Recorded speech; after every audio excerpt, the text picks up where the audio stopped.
दोस्तों, डिवाइन के YouTube channel में आपका हार्दिक स्वागत एवं अभिनंदन है।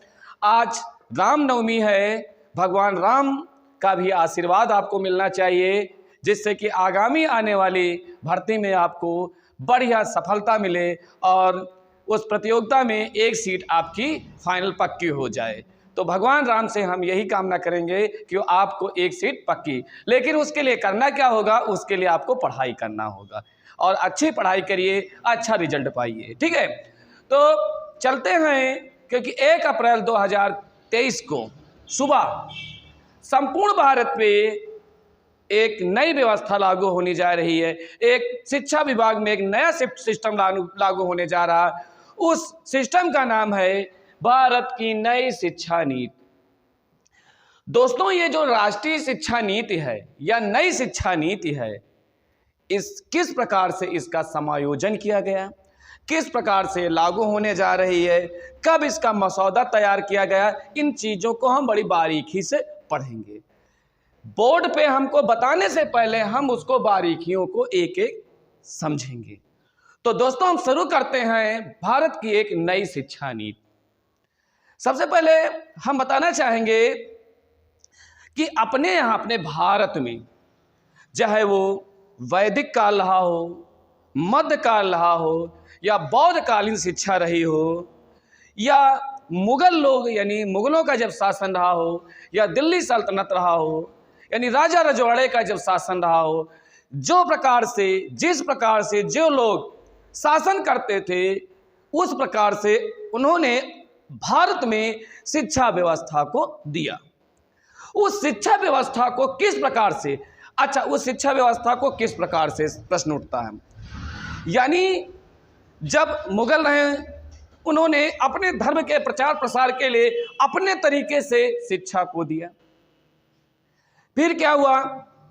सिख धर्म, सिखों के 10 गुरु आए, उन्होंने गुरमुखी लिपि पंजाबी भाषा को बताया।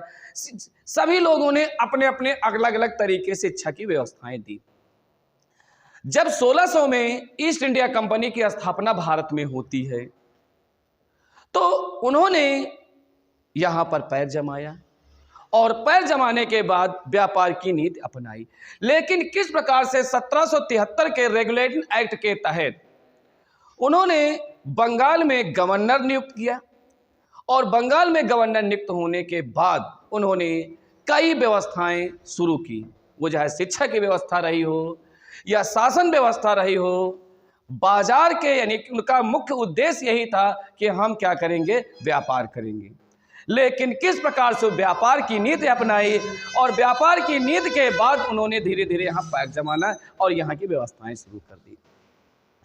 तो जब स्वतंत्र भारत हुआ, यानी अंग्रेज चले गए, डच, फ्रांसीसी, पुर्तगाली सब धीरे धीरे सब चले गए, तो किस प्रकार से ये संपूर्ण भारत की शिक्षा अपने देश के लोग चलाना शुरू किए, देश की व्यवस्था। तो भारत के जो देश आज़ाद हुआ, भारत के तत्कालीन प्रधानमंत्री पंडित जवाहरलाल नेहरू का कैबिनेट का विस्तार हुआ, प्रधानमंत्री बनाए गए, और उन्हीं के कैबिनेट मंत्रालय में एक शिक्षा व्यवस्था रखी गई, शिक्षा मंत्रालय बनाया गया। ठीक, और मौलाना अबुल कलाम आज़ाद को पहला शिक्षा मंत्री बनाया गया, शिक्षा मंत्री।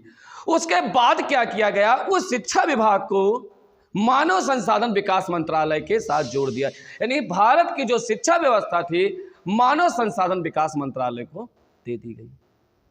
लेकिन किस प्रकार से अपने यहां सरकार बदली, फिर क्या किया? केंद्र सरकार ने इसरो आप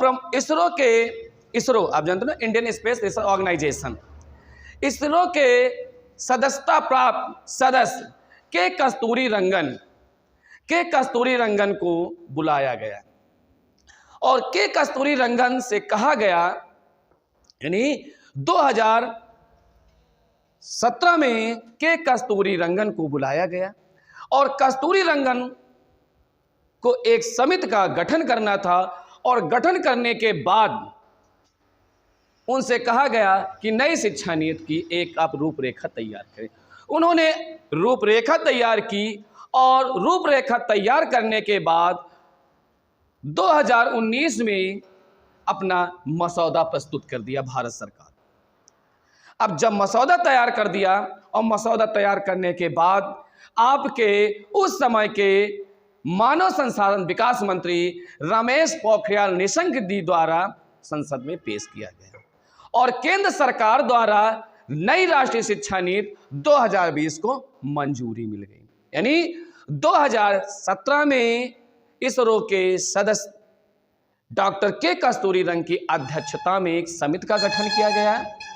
2019 में उन्होंने अपनी रिपोर्ट पेश की और 2020 में इस नई शिक्षा नीति को मंजूरी दे दी।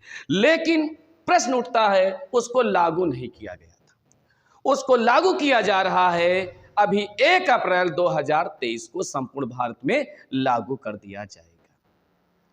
फिर रमेश पोखरियाल निशंक जी द्वारा जो मानव संसाधन विकास मंत्रालय, उसका नाम भी बदलकर शिक्षा मंत्रालय रखा गया। ठीक, हम बता रहे, फिर एक बार समझते हैं। यानी कहने का मेरा मतलब है कि 2017 में के कस्तूरीरंगन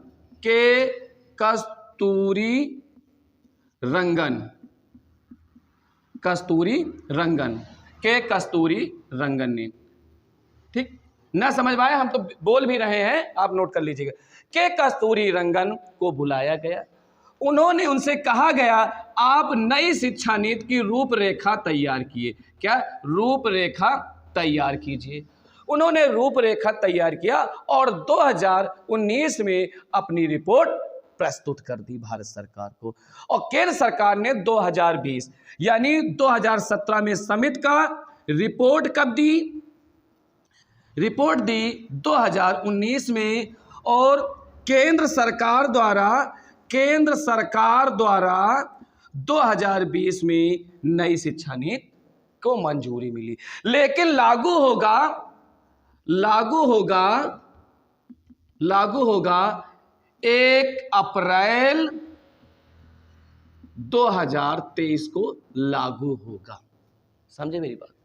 और एक क्वेश्चन और है कि इसको यानी जो 2020 वाला है, इसको पेश किसने किया था? मानव संसाधन विकास मंत्री उस समय के रमेश पोखरियाल निशंक जी ने इसको पेश किया था। ठीक, पेश किया था और मानव संसाधन विकास मंत्रालय का नाम बदलकर शिक्षा मंत्रालय रखा गया। और वर्तमान समय में बच्चों जो शिक्षा मंत्री हैं वो आपके धर्मेंद्र प्रधान जी हैं। कौन है? धर्मेंद्र प्रधान जी हैं।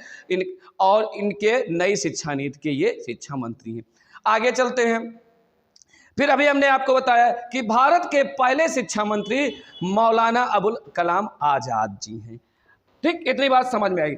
अब बच्चों इस नई शिक्षा नीति का मॉडल क्या है? नई शिक्षा नीति का मॉडल, चलिए आगे देखते हैं। नई शिक्षा नीति का मॉडल क्या है? पढ़ते हैं। 5+3+3+4 ये वर्तमान समय जो 1 अप्रैल को बनेगी, 1 अप्रैल 2023 का मॉडल है। और जो हम अभी वर्तमान में पढ़ रहे हैं ये 1986 का मॉडल है। यानी ये मोदी सरकार का है, और ये राजीव गांधी जी का है, राजीव गांधी का। इसका मॉडल क्या था? 5+3+4+3 का मॉडल था। ये वाला है और ये आपका 23 वाला मॉडल है। हम दोनों को कंपेयर करके बताते हैं। ये जो मॉडल है आपका, इस मॉडल को कहते हैं यानी बच्चे के 3 वर्ष अर्थात 1 2 3 इसको प्री प्राइमरी से जोड़ा जाएगा। ठीक, और जो इधर शेष बचेगा 4 और 5 उसको स्टैंडर्ड लेवल बोला जाए। क्या बोला जाएगा? Standard level. ठीक, ये इतना आप समझ गए। ये वाला आपका है, ये वाले में आपका बचा है 6 7 8। इसे कहते हैं जूनियर लेवल। जूनियर अर्थात इंग्लिश में हम कहते हैं मिडिल लेवल। कौन सा? Middle level. इसमें क्या होगा? इसमें आपके 6, 7, 8, 6, 7, 8 अर्थात 6, 7, 8 का मतलब है कि बच्चा जब 6 में प्रवेश लेगा तो प्रवेश के साथ साथ उसको व्यावसायिक शिक्षा भी दी जाएगी। यानी वो व्यावसायिक शिक्षा भी लेना चाहेगा तो वो ले सकता है, उसके लिए कोई रोकथाम नहीं है। तो 6, 7, 8 तक आपका जूनियर, ये आपको क्या होगा, यानी 9, 10, 11, 9, 10, 11 और ये जो है आपका स्नातक लेवल होगा। क्या होगा, ये स्नातक लेवल होगा, समझ गए। और आप स्नातक के बाद पीएचडी कर सकते हैं, ठीक है। और जो आपकी नई शिक्षा नीति है, इसमें शिक्षा पर जीडीपी यानी जीडीपी सकल घरेलू उत्पाद ग्रॉस डोमेस्टिक प्रोडक्ट पे आपका 6% खर्च करने का जो लक्ष्य रखा गया है। कितने का, 6% जो है करने का लक्ष्य रखा गया बच्चों। और जो ये आपकी 1 से 5 तक की शिक्षा है उसको मातृभाषा में रखा जाएगा, काहे के मातृभाषा के रूप में रखा जाएगा। चलिए आगे देखते हैं। हमने आपको इसका मॉडल बता दिया और राजीव गांधी वाला जो मॉडल हमने बताया जो वर्तमान में चल रहा है, यानी 1 से 5 तक, 1, 2, 3, 4, 5 तक बच्चा पढ़ेगा, फिर जूनियर लेवल पढ़ेगा, फिर 4 साल के 9, 10, 11, 12 पढ़ेगा और 3 साल का स्नातक होगा। आगे चलते हैं। छात्रों की प्रगति मूल्यांकन के लिए, यानी छात्रों की प्रगति कैसे होगी उसका मूल्यांकन के लिए एक परख नामक नई राष्ट्रीय आकलन केंद्र की स्थापना की जाए। किस नाम से, परख नाम से। यानी छात्रों की प्रगति मूल्यांकन के लिए परख नामक एक नए राष्ट्रीय आकलन केंद्र की मंजूरी मिलेगी या स्थापना करेंगे। बच्चों आगे देखते हैं। जो यूजीसी है, अंडर ग्रांट कमीशन, विश्वविद्यालय अनुदान आयोग, AICTC ये और NCT, ये बड़ी बड़ी संस्थाएं हैं शिक्षा विभाग की, इनको सब हटा दिया जाएगा। किसको, यूजीसी को, AICTC को, NCTE को हटाकर एक सबको हटा दिया जाएगा और एक संस्थान बनेगा, higher education commission of India का निर्माण किया जाएगा। काहे का, higher education commission of India का एक निर्माण किया जाएगा, एक संस्था, ये इन सब की क्या है, देख रेख करेगी, ठीक है। अच्छा भाई, अब ये शिक्षा नीति, लेकिन जब 2020 में हमने बताया कि राष्ट्रीय शिक्षा नीति को मंजूरी मिल गई, उस मंजूरी में सबसे पहले हिमाचल प्रदेश ने सबसे पहले लागू कर दी, उस राज्य में लागू हो गई। यानी क्वेश्चन आएगा कि राष्ट्रीय शिक्षा नीति 2020 लागू करने वाला प्रथम राज्य कौन सा है, वो हिमाचल प्रदेश है, ठीक। और आपकी जो शिक्षा नीति है, पहली शिक्षा नीति 1968 में इंदिरा गांधी प्रधानमंत्री थी और उन्होंने, इंदिरा गांधी ने नई शिक्षा नीति यानी शिक्षा को सुधार के लिए कोठारी आयोग का गठन किया गया था। किसका, कोठारी आयोग का गठन किया। उसके बाद राजीव गांधी के समय 1986 में शिक्षा नीति आई दूसरी, और ये तीसरी यानी नई शिक्षा नीति के रूप में तीसरी आ गई, ठीक। और लेकिन जो राजीव गांधी की शिक्षा नीति 1986 थी, उसका संशोधन 1992 में उस समय के तत्कालीन प्रधानमंत्री कांग्रेसी PV नरसिम्हा राव ने कुछ उसमें संशोधन भी कर दिया था। चलो भाई, अभी हमने आपको बताया था कि स्कूल के पहले 5 साल प्री प्राइमरी स्कूल के 3 साल और कक्षा 1-2 फाउंडेशन स्टेज से बच्चे को गुजरना होगा। अच्छा भाई, आगे देखते हैं। इन 5 सालों की पढ़ाई के लिए एक नया पाठ्यक्रम बच्चों को तैयार होगा। यानी 1 से 5 तक, जब भी हमने मॉडल बनाया ना, 5 + 3 प्लस कितना बताया, 5 + 3 + 3 + 4, तो ये वाला जो मॉडल है इसमें पाठ्यक्रम में एक अच्छा, यानी इन 5 सालों की पढ़ाई के लिए एक नया पाठ्यक्रम तैयार किया जाएगा कि बच्चे को किस प्रकार से, वो मापन हो या मूल्यांकन हो, शैक्षिक निर्देशन हो, बच्चों को किस प्रकार से, किस वातावरण में शिक्षा देनी चाहिए, खेल खेल में शिक्षा कैसे होना चाहिए, हर बच्चे को प्रवेश LKG UKG यानी लोअर किंडरगार्टन, UKG अपर किंडरगार्टन, ठीक, कैसे दिया जाए, ठीक है, उसमें एक विशेष ध्यान रखा जाएगा। अच्छा भाई, अगला क्वेश्चन है, अभी आपने आपको बताया था कि बच्चे को 6 से ही प्रोफेशनल की डिग्री दी, प्रोफेशनल कोर्स, यानी बच्चा जब कक्षा 6 में प्रवेश करेगा तो उसके लिए क्या है, संस्थानों में, यानी व्यावसायिक शिक्षा, यानी कक्षा 5 के बाद 6 में जब जाएगा तो व्यावसायिक शिक्षा भी देने की प्रावधान रखा गया है। ठीक, आगे चलते हैं बच्चों। अभी हमने आपको बताया कि किस प्रकार से उसको 1 से 5 तक के, और एक विशेष चीज और, 1 से 5 तक का मातृभाषा का विशेष ध्यान रखा जाएगा। मातृभाषा का विशेष ध्यान रखा, जिस भाषा में, यानी उस क्षेत्रीय भाषा को किस प्रकार बच्चा पढ़ेगा उसका। अब आगे चलते हैं। स्कूल के बच्चों को परफॉर्मेंस में भी बदलाव कर दिया गया है। परफॉर्म यानी बच्चे की जो रिपोर्ट कार्ड बनता है, रिजल्ट जानते हो ना, रिजल्ट कार्ड जो बनता है कैसे बनेगा, चलिए देखते हैं। ठीक, उसका मूल्यांकन कैसे करेंगे ये देखते हैं। मूल्यांकन कैसे करेंगे, मूल्यांकन करके, यानी रिपोर्ट कार्ड में भी उसके बदलाव कैसे करेंगे।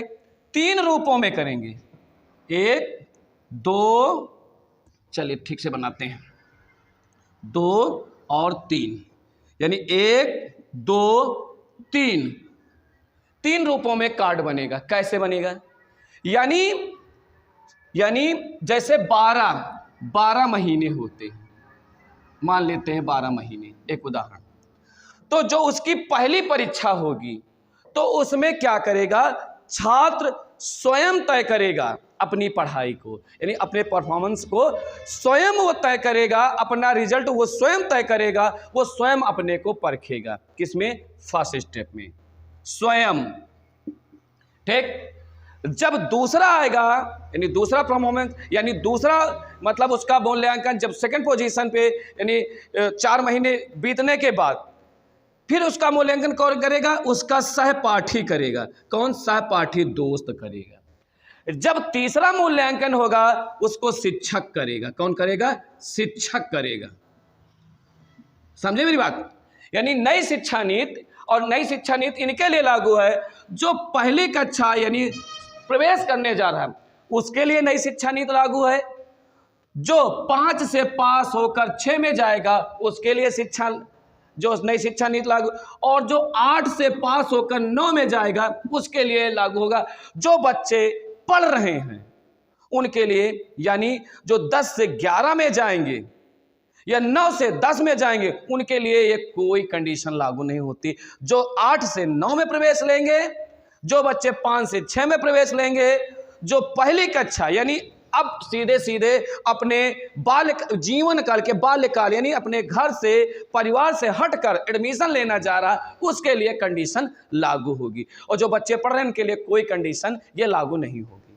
इसलिए का नाम रखा गया नई शिक्षा नीति। आगे चलते हैं। हमने आपको बताया है कि मूल्यांकन यानी उसको जो रिपोर्ट कार्ड, उसमें भी बदलाव होगा। पहले में स्वयं वो चेक करेगा अपने को, दूसरे में सहपाठी, और तीसरे में शिक्षक तय करेगा। आगे चलते हैं। देखो अभी तक आप क्या हुआ, ग्रेजुएशन में 3-4 साल में degree multiple entry and exit system, ये क्या चीज है। ग्रेजुएशन स्नातक में 3 से 4 साल की डिग्री जो होगी वो multiple entry and exit system, बहुस्तरीय प्रवेश एवं निकासी व्यवस्था लागू होगी। जो हिंदी में हम आपको समझा, इसको हम एक एक करके समझा रहे हैं। यानी ग्रेजुएशन 3-4 साल की degree multiple entry and exit system, बहुस्तरीय प्रवेश एवं निकासी व्यवस्था लागू होगी। हम इसको एक एक समझा रहे हैं। पहले क्या होता था, जैसे कोई बच्चा, कोई भी व्यक्ति बीए में एडमिशन ले लिया या बीएससी में एडमिशन लिया, 3 साल का होता था। अब तो सेमेस्टर शुरू हो गया है, सेमेस्टर नहीं चालू होता था, यह सेमेस्टर चालू ही है, उसको भी बता रहे हैं। बच्चे ने बीए में एडमिशन लिया, फर्स्ट ईयर में पेपर दिया, पास हो गया, उसके बाद सेकंड ईयर में एडमिशन लेना होता है। यदि किसी कारण से बच्चा सेकंड ईयर में एडमिशन नहीं लेता, बाहर कमाने चला जाता है, कहता छोड़ो हमारे परिवार की हमारी जिम्मेदारी हो गई, अब हम नहीं करेंगे, बीए फर्स्ट ईयर करके छोड़ दिया।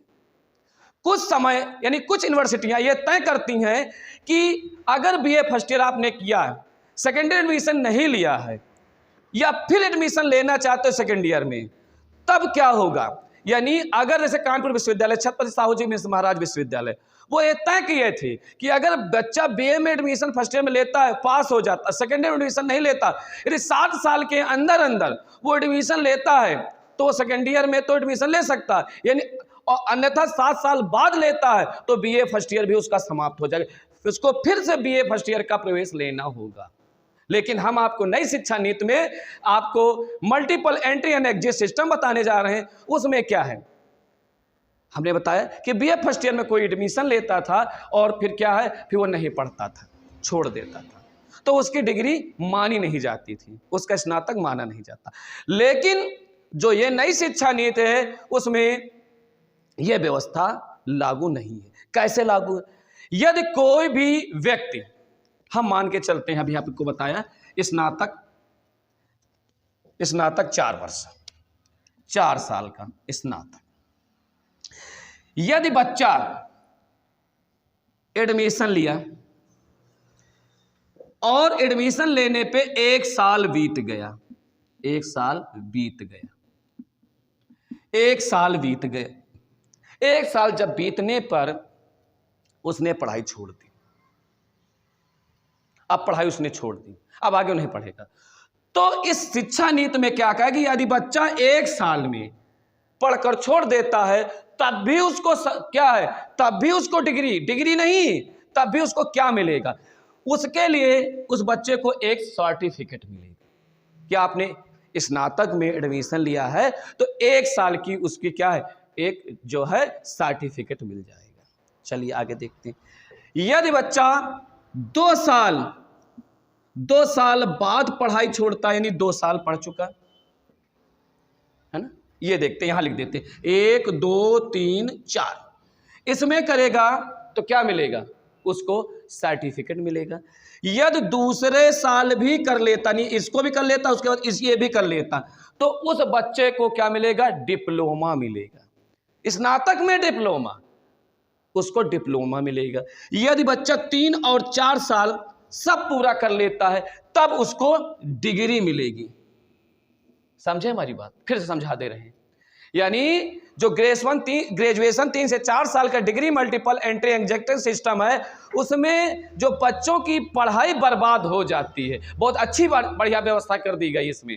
बच्चों की जो व्यवस्था इसमें कर दी गई है, यानी पहले भी फर्स्ट ईयर करने के बाद छोड़ देता था तो उसकी डिग्री नहीं मानी जाती, उसका पैसा भी बर्बाद हो जाता था। लेकिन अब इसमें क्या है कि 1 साल में अगर बच्चा एडमिशन लेता है स्नातक में तो उसको सर्टिफिकेट दे दिया जाएगा कि आपने बीए फर्स्ट ईयर में एडमिशन लिया है, या स्नातक या बीएससी में लिया है, या बीकॉम में लिया है, तो उसको सर्टिफिकेट। 2 साल के बाद पढ़ाई छोड़ता है जिसे डिप्लोमा, और पूरा जब तैयार करके पूरा 4 साल वाला कोर्स तैयार करके निकलता है तो उस बच्चे को मिल जाता है डिग्री, मिल जाती। क्या मिल जाती है, डिग्री मिल। चलिए अब इस नई शिक्षा नीति में क्या है, जो नई शिक्षा नीति है उसमें एमफिल को पूर्णतया समाप्त कर दिया गया है। एक डिग्री दी जाती थी एमफिल की, वो समाप्त कर दी गई है नई शिक्षा नीति में। अच्छा भाई, अब छात्र जो होंगे ग्रेजुएशन या पोस्ट ग्रेजुएशन के बाद पीएचडी कर पाएंगे, यानी ग्रेजुएशन के बाद भी करना चाहो पीएचडी आपकी हो जाएगी। अब क्या है कि जो निजी क्षेत्र के विद्यालय हों या निजी क्षेत्र की यूनिवर्सिटियां हैं, ये मनमानी फीस वसूल करती हैं, तो उसके रोकथाम के लिए नई शिक्षा नीति में भी प्रावधान है। मनमानी फीस वसूल करने के लिए विद्यालय को वर्ष में एक आय व्यय का ब्यौरा देना पड़ेगा। और उस नई शिक्षा नीति में यह भी व्यवस्था कर दी गई है कि चाहे वो 1 से 5 तक का विद्यालय हो, 6 से 8 तक का विद्यालय हो, या आपके इंटर लेवल का विद्यालय हो, उसमें जो भी शिक्षक होगा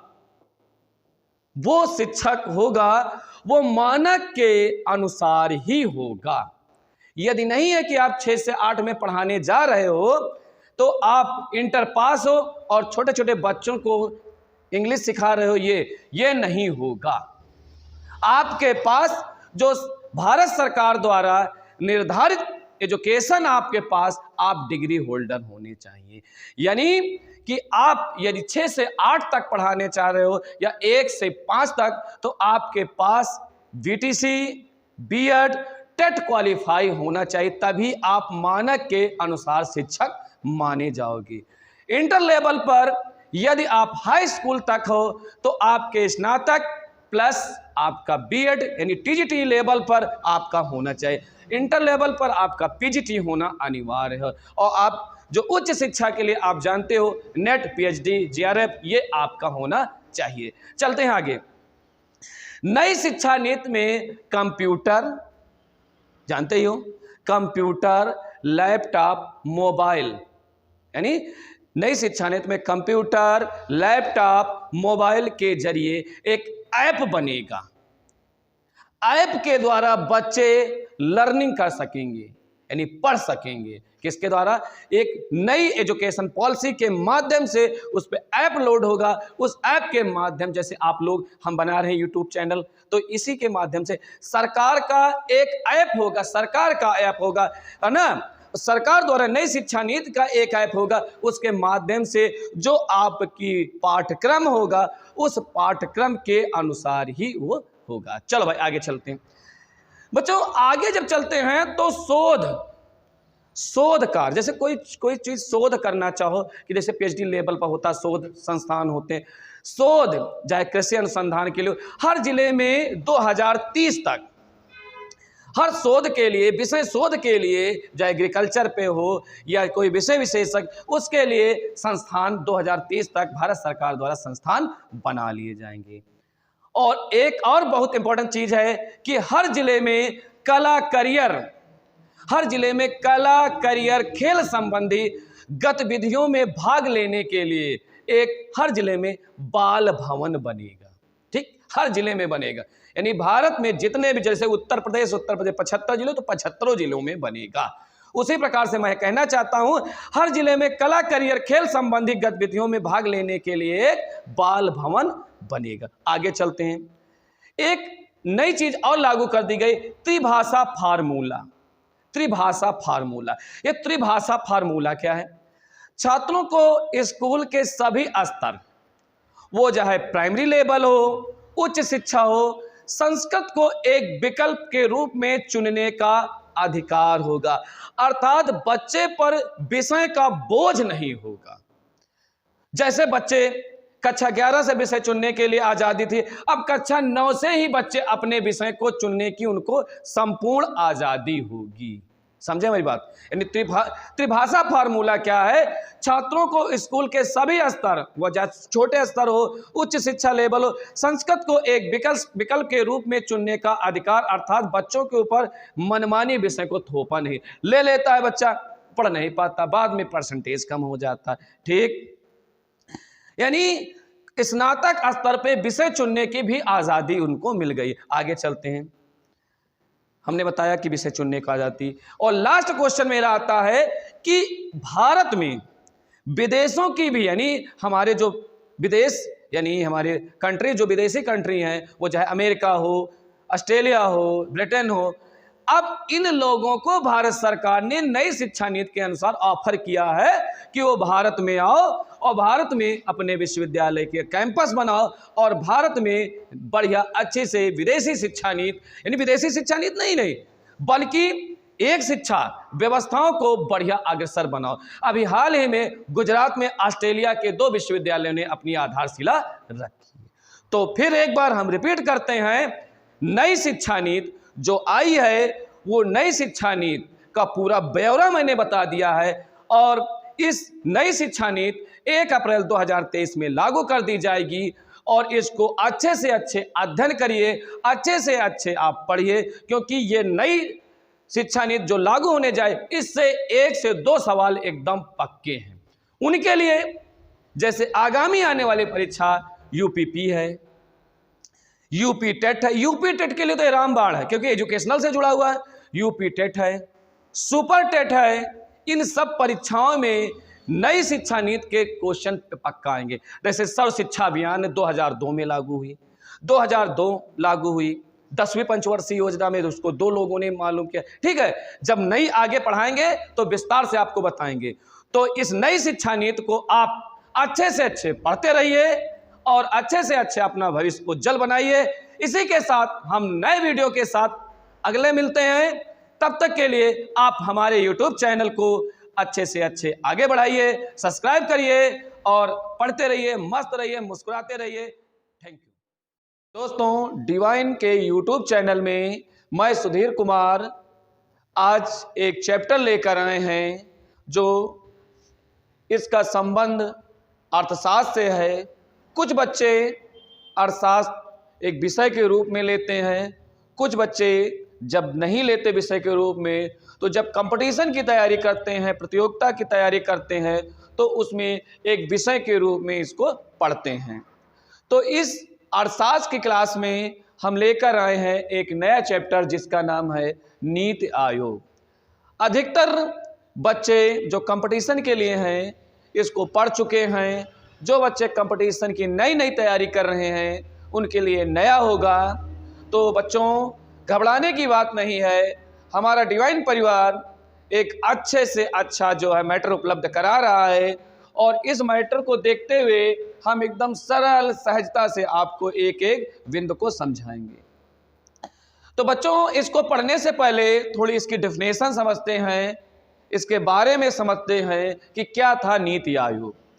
बच्चों, जब हमारा देश आज़ाद हुआ 15 अगस्त 1947 को हमारा देश आज़ाद हुआ और 15 अगस्त 1947 को देश आज़ाद हुआ, भारत का विभाजन हुआ। भारत का जब विभाजन हुआ तो एक पाकिस्तान बना, एक हिंदुस्तान बना।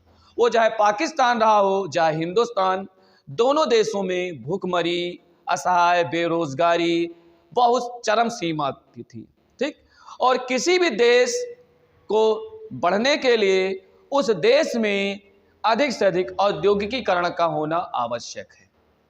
लेकिन भारत एक कृषि प्रधान देश है, जिस कारण से क्या हुआ कि कृषि प्रधानता अधिक होने के कारण यह देश आज भी विकासशील की श्रेणी में है।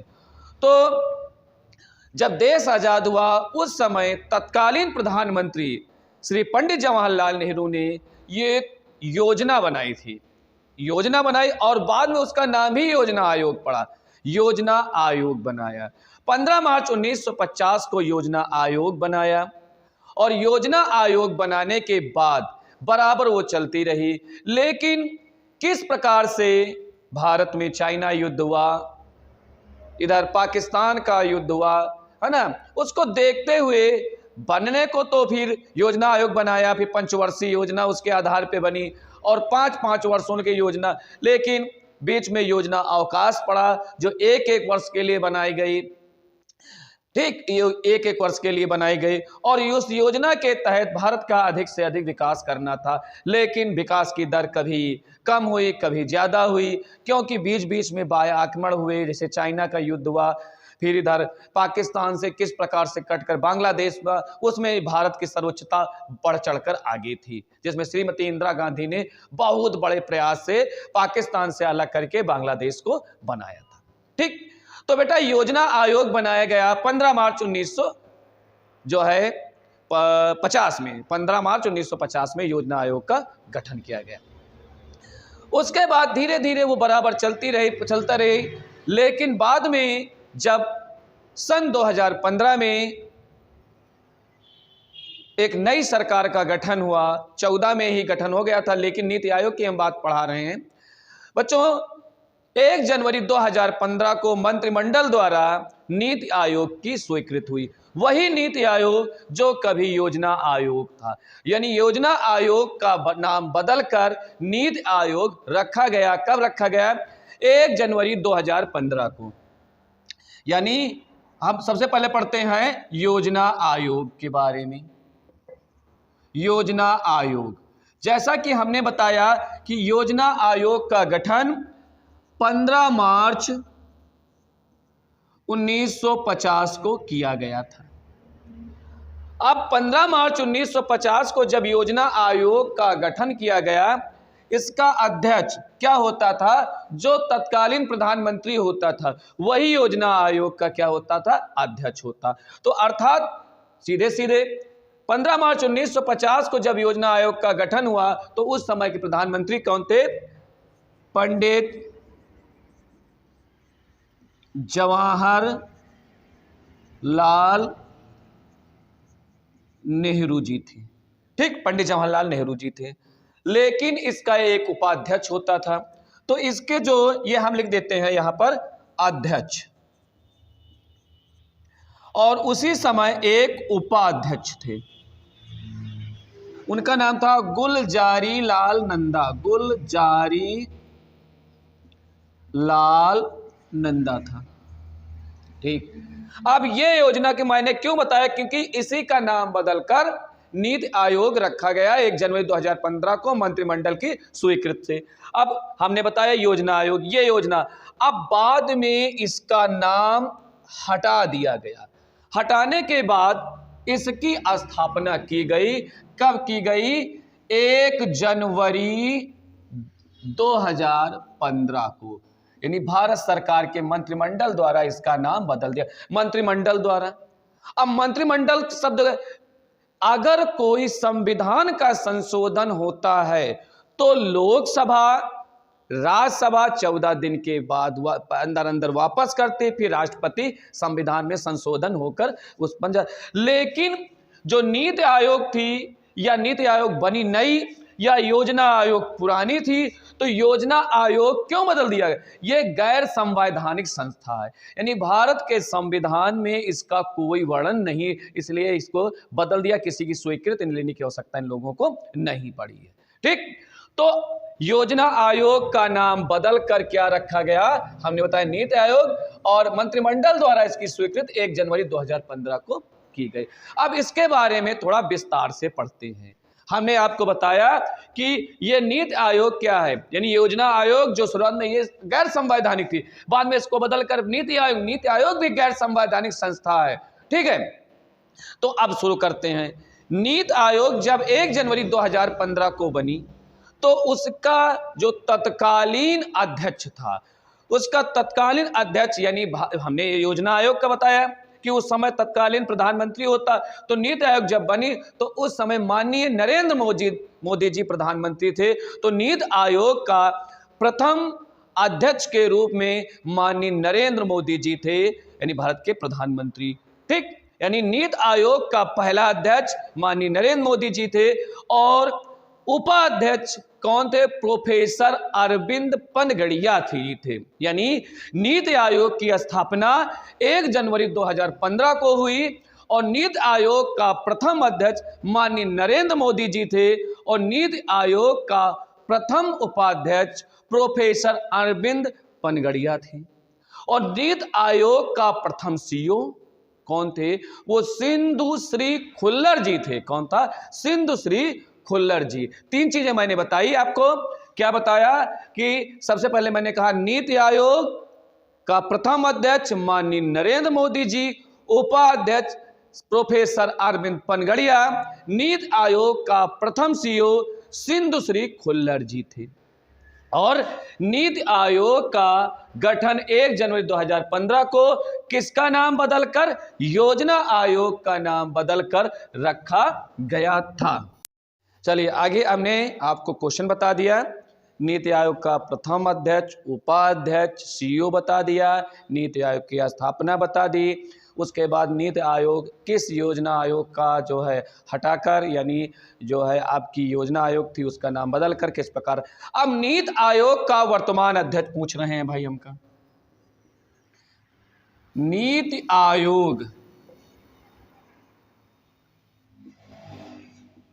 का प्रथम अध्यक्ष, सॉरी प्रथम नहीं, वर्तमान, प्रथम तो हमने बता ही दिया था। चलिए, वर्तमान अध्यक्ष,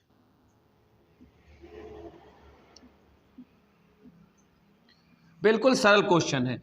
नीति आयोग का वर्तमान अध्यक्ष कौन है? वही माननीय श्री नरेंद्र मोदी जी।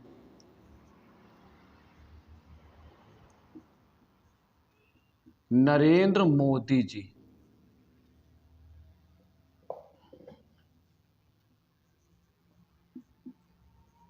ठीक।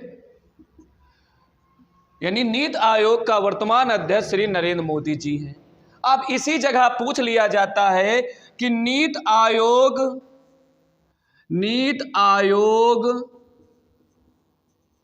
का वर्तमान उपाध्यक्ष, नीति आयोग का वर्तमान उपाध्यक्ष कौन है? डॉक्टर सुमन के बेरी। डॉक्टर सुमन के बेरी, ठीक, डॉक्टर सुमन के बेरी हैं। अब फिर क्वेश्चन आता है, नीति आयोग का वर्तमान सीईओ कौन है? फिर लेते हैं, नीति आयोग का वर्तमान सीईओ कौन है भाई? ये है परमेश्वरन अय्यर जी हैं। नीति आयोग, हमने आपको एक एक क्वेश्चन पता, नीति आयोग का प्रथम अध्यक्ष, प्रथम उपाध्यक्ष, नीति आयोग का प्रथम सीईओ, फिर मैंने आपको इसके माध्यम से यानी बोर्ड के माध्यम से नीति आयोग का वर्तमान अध्यक्ष, नीति आयोग का वर्तमान उपाध्यक्ष और नीति आयोग का वर्तमान सीईओ कौन ने बताया? परमेश्वरन अय्यर जी हैं। अब क्वेश्चन मेरा आता है कि नीति आयोग के पूर्णकालिक सदस्यों की संख्या 5, लेकिन वर्तमान में कितने हैं? नीति आयोग के पूर्णकालिक सदस्य रमेश चंद, बी के शाश्वत, डॉक्टर वी के पाल जी हैं। 3 लोग हैं, ठीक है। और नीति आयोग का मुख्यालय कहां पर है? वो नीति आयोग का मुख्यालय कहां है? वो नई दिल्ली में है। कहां पर है? नई दिल्ली में। अब नीति आयोग का कार्य क्या होता है? नीति आयोग का कार्य होता है सामाजिक आर्थिक मुद्दों पर सरकार को सलाह देना। किसका काम होता है? नीति आयोग का होता है। अब क्वेश्चन है, जो आपका नीति आयोग है, नीति आयोग की जो टीम है, इंडिया विंग, हर राज्य, हर केंद्रीय मंत्रालयों के इसमें प्रतिनिधि शामिल होते हैं। और नीति आयोग क्या करता है कि आपका नीति आयोग भू स्थानिक ऊर्जा मानचित्र भी जारी करता है। कौन? नीति आयोग जारी करता है। और नीति आयोग क्या करता है? भारत के विभिन्न सूचकांक जारी करता है, चाहे भारत नवाचार हो, इंडेक्स हो, शिक्षा के लिए, आदि के लिए क्या करता है? आदि के लिए, ठीक। नीति आयोग जैसा मैंने बताया कि विभिन्न सूचकांक, भारत नवाचार सूचकांक, राष्ट्रीय स्वास्थ्य सूचकांक, है ना, स्वच्छ सर्वेक्षण रिपोर्ट, उसके बाद स्कूल शिक्षा क्वालिटी सूचकांक, जल संरक्षण सूचकांक, और ये कई प्रकार के जो सूचकांक हो, ये नीति आयोग क्या करता है? जारी करता है। नीति आयोग में पूर्णकालिक सदस्यों की संख्या जैसे बताया, उधर रमेश चंद वी के ये लोग हैं। उसी प्रकार से नीति आयोग के जो पूर्णकालिक सदस्य होते हैं उनकी संख्या कितनी होती है बच्चों? 5 होती है। अच्छा, जो नीति आयोग का उपाध्यक्ष होता है, जैसे कौन है? नीति आयोग के उपाध्यक्ष डॉक्टर सुमन के बेरी। इनको कैबिनेट मंत्री के बराबर का दर्जा दिया जाता है। किसको? नीति आयोग के उपाध्यक्ष को क्या भारत के कैबिनेट मंत्री के बराबर का दर्जा दिया जाता है। और ये भी आपको पता हो, जो भारत का राष्ट्रीय विकास परिषद है, इसकी स्थापना 1952 में की गई थी। और आपका जो भारत का राष्ट्रीय विकास परिषद है, इसका भी अध्यक्ष कौन होता है? भारत का प्रधानमंत्री ही होता है। और जो आपका नीति आयोग का मुख्य उद्देश्य होता है आर्थिक नियोजन, नीति निर्माण करना, राष्ट्रीय सुरक्षा नीति भी बनाना, नीति आयोग जो है आपका नीति आयोग का पूरा का। एक बार हम देखते हैं रिपीट। हमने बताया किस प्रकार से योजना आयोग का गठन हुआ, योजना आयोग को हटाया गया, फिर नीति आयोग बनी। नीति आयोग एक गैर संवैधानिक संस्था है, भारत के संविधान में इसका कोई वर्णन नहीं है। नीति आयोग की स्थापना कब की गई? उसके बाद नीति आयोग का प्रथम अध्यक्ष, उपाध्यक्ष, प्रथम सीईओ, वर्तमान में मैंने बताया नीति आयोग का कार्य क्या है। नीति आयोग विशेष सूचकांक जारी करता है। नीति आयोग पूर्णकालिक सदस्य कौन कौन है, मैंने सब आपको बताया। नीति आयोग का ये चैप्टर आज पूरा होता है। और फिर मिलते हैं एक नए वीडियो के साथ, एक नई उमंग के साथ। तब तक के लिए आप पढ़ते रहिए और डिवाइन चैनल को सब्सक्राइब करिए और अधिक से अधिक शेयर करिए, जिससे कि आपकी नई नई वीडियो आपको सबसे पहले मिले।